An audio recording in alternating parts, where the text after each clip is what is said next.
ना थके हैं पैर कभी, ना हिम्मत हारी है। हम मेहनत करने वाले हैं, हम विद्या एजुकेशन वाले हैं। तो हेलो दोस्तों, नमस्कार। आप सभी का स्वागत है विद्या एजुकेशन के इस यूट्यूब चैनल पर। पिछले 4 वीडियो हम लोग सीटेट से संबंधित कर चुके हैं और आज हम लोग का 5वां वीडियो सीटेट से संबंधित है। और सीटेट में एक महत्वपूर्ण विषय बाल विकास के पहला चैप्टर हम लोग शुरू किए हुए हैं, जिसका नाम है वृद्धि एवं विकास। तो वृद्धि एवं विकास से संबंधित 2 वीडियो अपलोड हो चुका है। अगर आप वो दोनों वीडियो नहीं देखे हैं तो पहले वो दोनों वीडियो जाकर ज़रूर देखें, उसके बाद आज का वीडियो आप लोग देखें। अगर आप चाहते हैं सीटेट में अगर एक बार में सफलता हासिल करें तो आप लगातार हमसे जुड़े रहिए।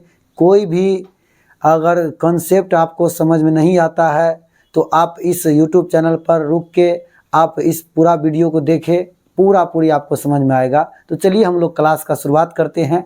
और हम लोग वृद्धि और विकास में पढ़ाई कर रहे थे बालक के विकास का क्षेत्र। तो बालक के विकास का क्षेत्र में हम लोग शुरू किए हुए थे कि किसी भी बालक में अगर आप चाहते हैं कि सर्वांगीण विकास हो, कोई भी बालक में आप चाहते हैं सर्वांगीण विकास हो, तो वो बालक में 3 विकास पर बराबर ध्यान देना पड़ेगा। और जब किसी बालक में 3 विकास बराबर रूप में होगा तो आप यकीनन मानिए कि बालक में सर्वांगीण विकास होगा, जिसमें पहला विकास का नाम है शारीरिक विकास। बालक के शारीरिक विकास से संबंधित सभी बातें हम लोग पिछला वीडियो में पढ़ चुके हैं। और आज का हम लोग का क्लास है मानसिक या बौद्धिक या संज्ञानात्मक विकास और उसके बाद सामाजिक विकास। चलिए हम लोग जानते हैं कि मानसिक या बौद्धिक या संज्ञानात्मक विकास क्या होता है। तो मानसिक विकास या बौद्धिक विकास या संज्ञानात्मक विकास का सीधी संपर्क होता है आपके मस्तिष्क से। आप अपने मस्तिष्क से जो कुछ भी आप ग्रहण करते हैं या जो कुछ भी आप सोचते हैं, जो कुछ भी आप समझते हैं, तो वो आपका आ जाता है मानसिक विकास के अंतर्गत। मानसिक विकास या बौद्धिक विकास का नाम ही है संज्ञानात्मक विकास। तो आप याद रखिएगा कि क्वेश्चन में शामिल कर देता है मानसिक या बौद्धिक विकास, ऑप्शन में दे देता है संज्ञानात्मक विकास। तो 1 नंबर आपका आसानी से मिल जाएगा। आप क्वेश्चन को ध्यान से पढ़िएगा और जब कभी क्वेश्चन में मानसिक या बौद्धिक विकास को शामिल किया जाएगा तो आप आंसर हमेशा संज्ञानात्मक विकास ही लीजिएगा। अब देखिए उसके बाद कहता इसमें व्यक्ति की बौद्धिक क्षमताएं। तो बौद्धिक क्षमताएं आप उसको सोचने संबंधित कोई प्रकार की बातें जब किया जाएगा तो आप सोचिए कि यकीनन मस्तिष्क का प्रयोग होगा। उसके बाद आप अधिगम स्मृति या ध्यान में रखिएगा तो उसमें भी मस्तिष्क का प्रयोग होगा। उसके बाद चिंतन सृजनात्मकता, मतलब नया चीज को सोचिएगा, समझिएगा, चिंतन करिएगा तो उसमें भी मस्तिष्क का प्रयोग होगा। उसके बाद है अवलोकन, कि किसी विषय वस्तु पर आप चर्चा करते हैं, सोचते हैं, तो इसमें भी आपका मस्तिष्क का प्रयोग किया जाएगा। उसके बाद भाषा में भी आपका मस्तिष्क का कहीं ना कहीं योगदान होता है। तो आप मस्तिष्क संबंधित कुछ भी करते हैं तो वो आपका मानसिक विकास होता है और यही मानसिक विकास संज्ञानात्मक विकास होता है। उसके बाद अगर हम शिक्षा शैक्षणिक दृष्टि से देखें, यहाँ पे नोट में लिख दिया गया है कि शिक्षा की दृष्टि से हम लोग जो पढ़ते लिखते हैं उसके दृष्टि से देखा जाए तो शिक्षा के क्षेत्र में वही बालक सर्वश्रेष्ठ होता है जिनका मानसिक विकास ज़्यादा हुआ रहता है। जिस बालक का मानसिक विकास जितना ज़्यादा होगा वह शैक्षणिक दृष्टि से उतना ही अच्छा बालक माना जाएगा। फिर उसके बाद आप लोग अभी दूसरा को क्लियर किए, छोटा सा था और यह बहुत आसानी से आपको 1 नंबर सीटेट में दे देता है कि क्वेश्चन में दे देगा मानसिक या बौद्धिक, ऑप्शन में दे देगा संज्ञानात्मक। तो आप क्वेश्चन पढ़ के ऑप्शन देखकर सीधा लगाइए, ठीक, आपका सही हो जाएगा। अब मेन है तीसरा नंबर, जिसका नाम है सामाजिक विकास। सामाजिक विकास कहते किसको है, चलिए उसको थोड़ा समझते हैं कि आप जहाँ रहते हैं उसके आसपास के लोगों को समाज कहते हैं आपका घर जहाँ रहता है उसके अगल बगल में जितना भी घर है तो वो घर मिलाकर और आपका घर मिला के समाज का निर्माण होता है। और अगर आप उस समाज से तालमेल बैठाकर उस समाज में रहते हैं, सबसे मिलजुल कर रखते हैं, तो समझिए आप में सामाजिक विकास हुआ है। तो कोई भी बालक क्या जन्म से ही समाज से तालमेल रखता है? तो आप सीखिए कि जब बालक का जन्म होता है तो बालक में ना तो सामाजिकता का गुण होता है और न ही असामाजिकता का। मतलब बालक कुछ नहीं समझता है सामाजिक क्या होता है, समाज क्या नहीं होता है। बालक ऐसा कुछ भी नहीं समझता है। यानी बालक में ना तो सामाजिकता का गुण होता है और बालक में ना ही असामाजिकता का गुण होता है। उसके बाद जैसे जैसे बालक अपने घर परिवार से मिलते जुलता है, परिवार के अन्य सदस्य से मिलता है, तो वह प्रथम समाज का निर्माण करता है, जिसको हम लोग कहते हैं परिवार। तो किसी भी बालक का प्रथम समाज उस बालक का परिवार को कहा जाता है। जैसे जैसे बालक का उम्र बढ़ेगा, तो बालक का जैसे जैसे उम्र बढ़ेगा, अवस्था बढ़ेगा, तो बालक अपने घर से दूर हट के अपने घर के लोग में रहकर अगल बगल के सभी लोगों से मिलना जुलना क्या करेगा, प्रारंभ करेगा। और जब ये अगल बगल के लोगों से मिलना प्रारंभ करेगा, तो हम अभी बताए कि प्रथम समाज उसका परिवार हो गया। और अगल बगल के लोग से जब मिलना शुरू करेगा, तो परिवार का दायरा, समाज का दायरा बालक का बढ़ता है, क्योंकि बालक का प्रथम समाज परिवार हुआ और परिवार से हटकर बढ़ रहा है, यानी प्राथमिक समाज से हटकर, तो सामाजिकरण का दायरा बालक क्या करता है, बढ़ाता है। और बालक में धीरे धीरे सामाजिकता का गुण आने लगता है। जब बालक को या बालिका हो, उसका जन्म जो होता है मनुष्य के रूप में, तो मनुष्य का एक गुण होता है मनुष्य के अंदर में, जिस गुण को कहते हैं सामाजिकता। तो मनुष्य है कैसा प्राणी? तो सामाजिक प्राणी। मनुष्य सामाजिक प्राणी है और मनुष्य बिना समाज के वो अपना जीवन यापन नहीं कर सकता है। आप चलिए एक सेकेंड के लिए मान लीजिए कि धरती पर आप सिर्फ अकेला जिंदा है और कोई कहीं कहीं नहीं है, तो क्या आप जीवन में एडजस्ट कर पाइएगा? इस धरती पर रह पाइएगा? तो नहीं रह पाइएगा। तो मनुष्य है सामाजिक प्राणी और समाज के बिना मनुष्य इस धरती पर जिंदा नहीं रह पाएगा, यानी समाज के बिना मानव का अस्तित्व ही नहीं हो पाएगा। उसके बाद बालक का अगर शैशवावस्था की बात करें, अवस्था को थोड़ा देखें कि सामाजिकरण को लेकर उसका अवस्था का क्या मैटर है। तो सबसे पहला अवस्था अगर शैशवावस्था देखें, तो इसमें बालक माता पिता परिवार के संपर्क में रहता है।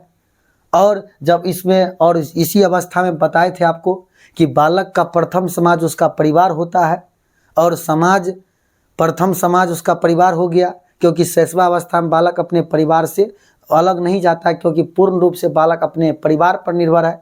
और उसको कोई ले जाएगा तो या तो मम्मी ले जाएगी, या तो पापा ले जाएगा, या तो भाई ले जाएगा, या तो बहन ले जाएगा, क्योंकि खुद से कोई काम बालक करता नहीं है। इसीलिए प्रथम समाज बालक का परिवार हो जाता है।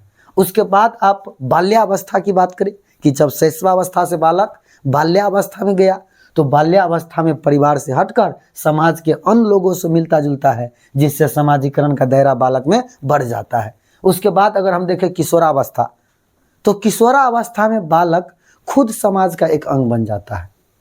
किशोरावस्था में बालक समाज का अंग बन जाता है। समाज में कोई भी काम किया जाएगा तो उस बालक से भी पूछा जाएगा जिस बालक का उम्र अभी किशोरावस्था में चल रहा है, या जो बालक किशोरावस्था तक चला गया उस बालक से भी समाज में पूछकर कोई भी काम किया जाएगा। उसके बाद अगर हम देखें हरलौक का बात, कि हरलौक सामाजिक विकास पर क्या कमेंट किया, क्या अपनी राय दिया, तो हरलौक कहता है कि मनुष्य अपने व्यवहार में परिवर्तन समाज से ही सीखता है, इसीलिए मनुष्य के व्यवहार में परिवर्तन ही सामाजिक विकास होता है। आप उसको बात को मानना पड़ेगा। कहिए कैसे उसको बात को मान ले कि मनुष्य का व्यवहार में परिवर्तन? आप बताइए कि जिस समाज में आप रहते हैं, अगर उस समाज में सब मैथिली भाषा बोलता है तो आप भी मैथिली भाषा बोलिएगा। कहिएगा कि सब दिन तो मैथिली बोलते हैं। चलिए एक एग्जाम्पल लेते हैं कि एक बालक जो दिल्ली में जिसका जन्म हुआ, और जब बालक का जन्म दिल्ली में हुआ तो मान लो हिंदी भाषा बोल रहा था, और वह बालक का माता पिता थे बिहार के, तो जब वो बिहार आते हैं तो वह जिस गांव में रहते हैं उसका फैमिली परिवार उस गांव में मैथिली भाषा बोला जाता है। तो आप समझिए कि उस बालक का गार्जियन अगर दिल्ली से शिफ्ट हो जाए बिहार के ऐसा गांव में जहां पर मैथिली भाषा बोला जाता है, तो बालक शुरुआत में तो हिंदी रखेगा, शुरुआत में हिंदी बोलेगा, लेकिन जैसे जैसे उसका दिन बीतेगा वो बालक को हिंदी अब धीरे धीरे कम होगा और मैथिली ज़्यादा बोलने लगेगा। क्यों? क्योंकि समाज में आ गया है, और समाज जब मैथिली बोलता है तो बालक को भी अपना व्यवहार में परिवर्तन करना पड़ेगा। यही बात बताया था कौन? हरलॉक। ऐसे अनेकों एग्जाम्पल है। आप बताइए कि आप जहाँ पे मान लीजिए कहीं और रहते थे, वहाँ पर आप जो ड्रेस पहनते थे वो वहाँ का ड्रेस है। अगर आप ऐसा समाज में आगे वहाँ जहाँ पर वहाँ के समाज से बिल्कुल यहाँ का ड्रेस अलग है, तो आप अपना ड्रेस में भी आपको परिवर्तन करना पड़ेगा।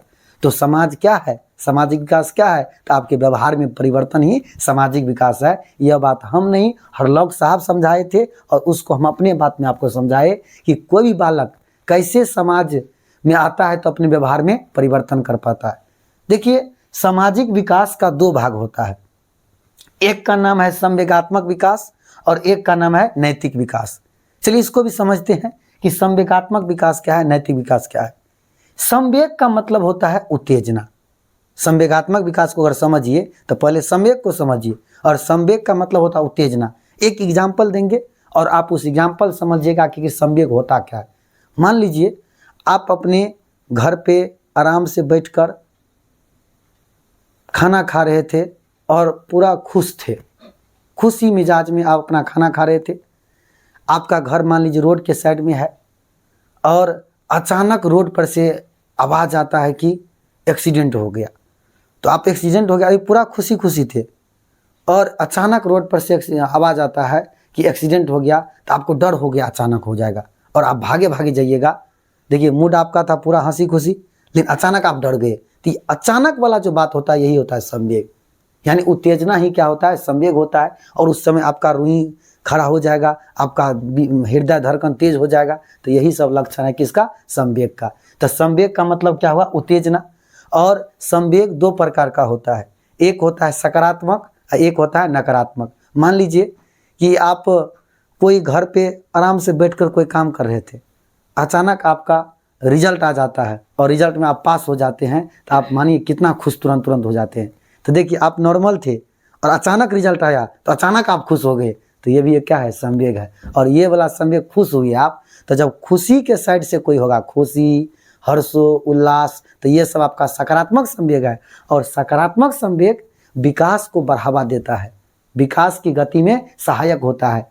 अगर दुखी वाला मैटर आ जाए, कोई आदमी आपके घर परिवार का, आपका खास आदमी या का किसी कहीं देहांत हो जाता है, तो आप अचानक बहुत दुखी हो जाते हैं। तो ये दुखी होता है, ईर्ष्या होता है, या किसी से आप जलन रखते हैं, तो ये सब नकारात्मक है और ये सब विकास में बाधक है। तो संवेग दो प्रकार के होता है, एक होता है सकारात्मक, एक होता है नकारात्मक। खुशी वाला होता है सकारात्मक और दुखी वाला होता है नकारात्मक। तो खुशी वाला संवेग यानी सकारात्मक संवेग आपके विकास को बढ़ावा देता है, और नकारात्मक संवेग आपके विकास में बाधक होता है। तो आप लोग समझ गए होंगे कि क्या होता है सकारात्मक और क्या होता है नकारात्मक। अब थोड़ा देखिए नैतिक विकास को।